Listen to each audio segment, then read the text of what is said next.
Good evening everybody. యాక్చువల్గా ఈ song hook line ఆయన నోట్లోంచి వినాలి, ముందే ఆయన నోటి నుంచి వింటేనే హై వస్తుంది, ముందు రివీల్ చేయకూడదని చెప్పి దీనికి ఏ ముహూర్తాన ఆరా ఆఫ్ వస్తుందని పెట్టామో, ఇవాళ ఇక్కడికి వచ్చిన ప్రతి ఒక్కళ్ళలో ఆరా కనబడుతుంది. ఆరా అంతా మల్లారెడ్డి విశ్వవిద్యాపీఠలోనే ఉంది. Thank you so much. నిజంగా సండే కదా చాలా తక్కువ మంది వస్తారనుకున్నా, బట్ నేను ఎక్స్పెక్ట్ చేసినట్టు చాలా ఎక్కువ మంది వచ్చారు. Thank you so much. And ఈ ఆపర్చునిటీ ఇచ్చిన ఎంటైర్ మల్లారెడ్డి విశ్వవిద్యాపీఠ్ యాజమాన్యానికి, ప్రీతి రెడ్డి మ్యామ్కి మేము మనస్ఫూర్తిగా థ్యాంక్స్ చెప్పుకుంటున్నాం అండి. Thank you so much. సార్కి, శరత్ సార్కి మనస్ఫూర్తిగా థ్యాంక్స్ చెప్తున్నాం. థ్యాంక్ యూ సో మచ్ అండి. ఒక సినిమాలో ఒక సీన్లో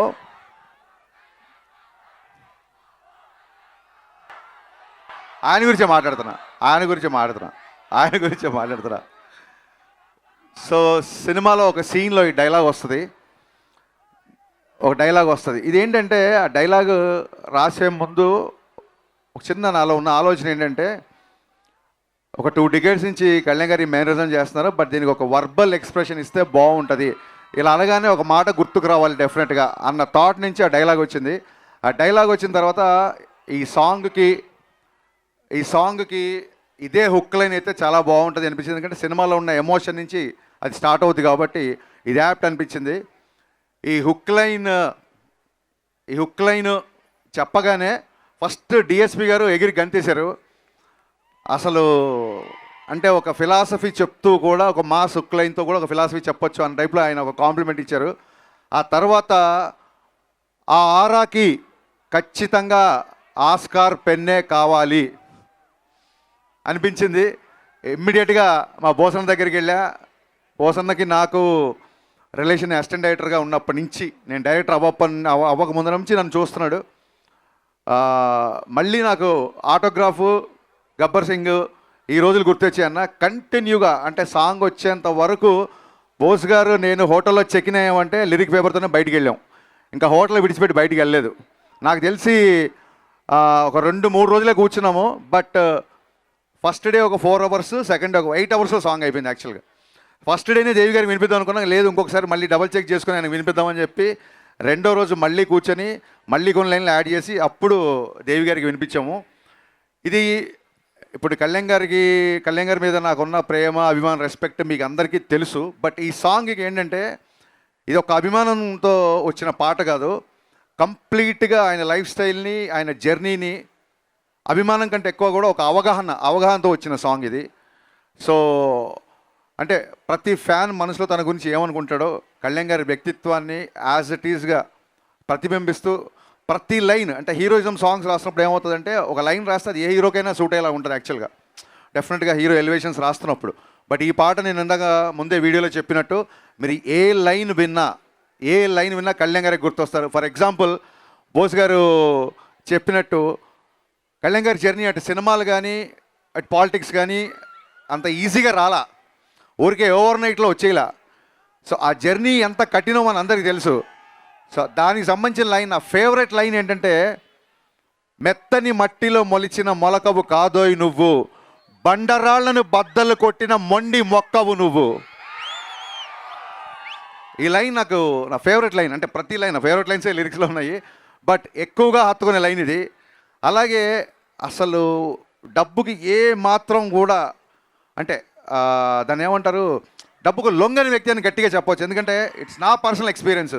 గబ్బర్ సింగ్ తర్వాత మా కాంబినేషన్లో చాలామంది సినిమాలు, కొంతమంది కార్పొరేట్ వాళ్ళు వచ్చి యాడ్స్ ట్రై చేద్దామంటే కళ్యాణ్ గారికి 2012లోనే, ఆ రోజుల్లోనే ఆల్మోస్ట్ అప్పటికి పాన్ ఇండియా అనే టర్మే లేదు, కానీ ఆల్మోస్ట్ షారుఖ్ ఖాన్ యాడ్స్కి తీసుకున్నంత రెమ్యునరేషన్ ఆఫర్ చేశారు కళ్యాణ్ గారికి. బట్ ఆయన ఆ కార్పొరేట్ ప్రొడక్ట్స్ కొన్ని ప్రొడక్ట్స్ హెల్దీ కాదని, కొన్ని ప్రొడక్ట్స్ కిడ్స్కి మంచిది కాదని చెప్పి ఆయన రిలీజ్ చేశారు. ఆ యాడ్ నన్ను తీయమన్నారు. నా కళ్ళ ముందు ఆయన కొన్ని కోట్ల రూపాయలు వేసే యాడ్స్ని రిజెక్ట్ చేశారు. ఇంకోళ్ళు చేయడం, ఈయనకి చేయకపోవడం అని కంపారిజన్ కాదు, ఎవరి ధోరణి వాళ్ళది. బట్ ఆయన వ్యక్తిత్వాన్ని ప్రస్ఫుటించేలాగా, అందుకే ఎక్కడన్నా తనకి నెగటివ్ ఉన్నా, ఎక్కడన్నా తనకి ప్రతిబంధక ఉన్నా చొచ్చుకెళ్ళే తత్వం అయింది. అందుకే ఆ లైన్ వచ్చింది, ఏటికి ఎదురీదడం అంటే ఎవ్రీడే ముందుంటాడు. ఎదురీదడం అంటే ఎవరైనా భయపడతారు, ఏటికి ఎదురీదడం అంటే ఎవ్రీడే ముందుంటాడు. ఎవరెస్ట్ అంతటి ధనరాశిని ఎంట్రుకలా విసిరేస్తాడు. సో ఈ జర్నీ అంతా ఈ సాంగ్లో పెట్టడానికి ట్రై చేసాము. లాస్ట్ టైం సాంగ్ రిలీజ్ అప్పుడు చెప్పినట్టే మళ్ళీ డిఎస్పి గారు పాట పెట్టలేదు, ప్రాణం పెట్టారు ఈ పాటకి. ఆయన నేను ఆల్మోస్ట్ ఒక 1 వీక్ 10 days, నాకు తెలిసి ఈ పాటకు స్పెండ్ చేసిన టైం మనం ఏ సాంగ్కి స్పెండ్ చేయలేదు.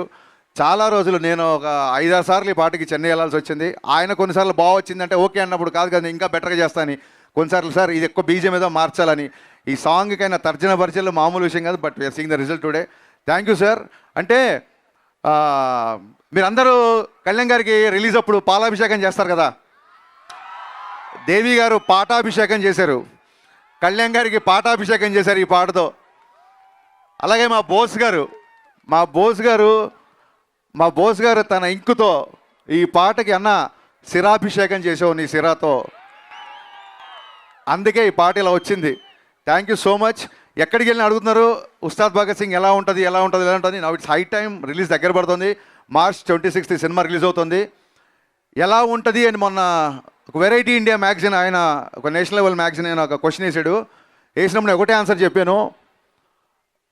పవన్ కళ్యాణ్ గారి ఫ్యాన్స్, జనరల్ సినిమా ఆడియన్స్ ఏమేం కోరుకుంటున్నారో అన్నీ, ఎవ్రీథింగ్ A to Z పుష్కలం, యూ నేమ్ ఇట్. పాటలు, డ్యాన్సులు, డైలాగ్స్, ఎంటర్టైన్మెంటు, యాక్షను, ఈవెన్ చాలామంది కల్ట్ ఫ్యాన్స్ ఆయన డ్రెస్సింగ్ స్టైల్ ఫాలో అవుతుంటారు. ఆయన డ్రెస్సింగ్ స్టైలు అండ్ ఎంత పర్టికులర్ అంటే మీ అందరికీ నచ్చే హెయిర్ స్టైలు, డ్రెస్ స్టైల్ ఒకటే కాదు, మీ అందరికీ నచ్చే హెయిర్ స్టైలు. 2 గంటల 30 నిమిషాలు సినిమాలో 2 గంటలు తృప్తిగా పవన్ కళ్యాణ్ గారిని చూసుకుంటారు. 2 గంటలు పవన్ కళ్యాణ్ గారు మేము ముందుంటారు. ఆయన మనస్ఫూర్తిగా నవ్వి ఈ సినిమాల్లో చాలా కాలం అయింది. దీంట్లో ఆయన సెన్స్ ఆఫ్ హ్యూమరు, సహజంగా ఉండే ఆయన ఎటకారం, ఆయన కామెడీ, ఆయన లాఫ్, ఆయన ఎనర్జీ, ఆయన swag, you name it, whatever you name it, that is there in the film. So కలెక్షన్లు, సక్సెస్లు అంటారా, ఇదంతా దైవాధీనం. బట్ సినిమాకి వచ్చినప్పుడు నేనేమనుకున్నానంటే ఎవ్రీ పవన్ కళ్యాణ్ గారి fan best of Pavan Kalyan experience ఈ సినిమాలో ఉండాలి అని అనుకున్నాను. అలాగే ఉంది. కళ్యాణ్ గారు లాస్ట్ సినిమా చెప్పినట్టు కళ్యాణ్ గారు ప్రాణం పెట్టి పనిచేశారు ఈ సినిమాకి. కొన్నిసార్లు పగలు అక్కడ మంగళగిరిలో ఉండి నైట్ ఇక్కడికి వచ్చేసేవాళ్ళు. 18 గంటలు, రోజుకి 18 గంటలు కళ్యాణ్ గారు పనిచేసే సందర్భాలు ఉన్నాయి ఈ సినిమాకి. అండ్ దాన్ని ఏమంటారు, ఈ పాట ఎస్పెషల్లీ నేను బోస్ గారికి చెప్పింది ఏంటంటే, ఈ పాట కళ్యాణ్ గారి మీద నాకున్న ప్రేమ. సో బేసికల్గా నేను ఒక ప్రేమ లేఖ రాయాలి సార్ అన్నాను, ఆయన దానికి సిరా ఇచ్చారు. థ్యాంక్ యూ బోస్ అన్న, thank you so much.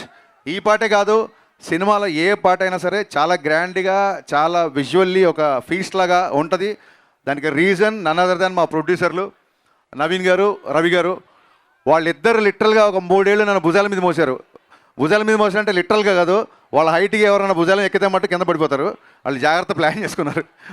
So భుజాల మీద పోయడం ఏంటంటే ఏ రోజు కూడా, అంటే కొంచెం ప్రాజెక్ట్ మేము అనుకున్న దానికంటే డిలే అయింది కాబట్టి ఏ రోజు కూడా చిన్నపాటి అసహనం కానీ, చిన్నపాటి నిరాశ కానీ లేకుండా ప్రొడక్షన్లో నేను అడిగిందే కాదు, నేను అడిగిన దానికంటే ఎక్కువ ఇచ్చారు. వాళ్ళు చిన్న ట్రాఫిక్లో ఇరుక్కున్నారు. They are on the way, any moment they will be reaching here. So Naveen గారికి, రవి గారికి అండ్ డే అండ్ నైట్ కష్టపడుతున్న మళ్ళీ మా డిపార్ట్మెంట్కి, దేవి గారు ఎన్ని థ్యాంక్స్ చెప్పినా, అంటే నాకు చాలాసార్లు అనిపిస్తుంది ఇళయరాజా గారు, ఆర్డి బర్మన్, ఏఆర్ రెహమాన్, దేవి గారు వీళ్ళందరూ కేవలం మ్యూజిక్ చేయడానికే పుట్టారేమో, వీళ్ళకి మ్యూజిక్ చేయడం తప్ప ఇంకే పని రాదేమో అనిపిస్తుంది. సర్జీ, heartfelt thanks to you. Thanks for always being there, not just like a music director, more than a music director, more than a brother, more than a guide. Thank you so much. మీరు అక్కడ Filmfare award తీసుకొని ఫాస్ట్గా ఈవెంట్కి రావడంకు అందుకు మళ్ళీ thanks చెప్తున్నా. Thank you guys. So remember March 26th.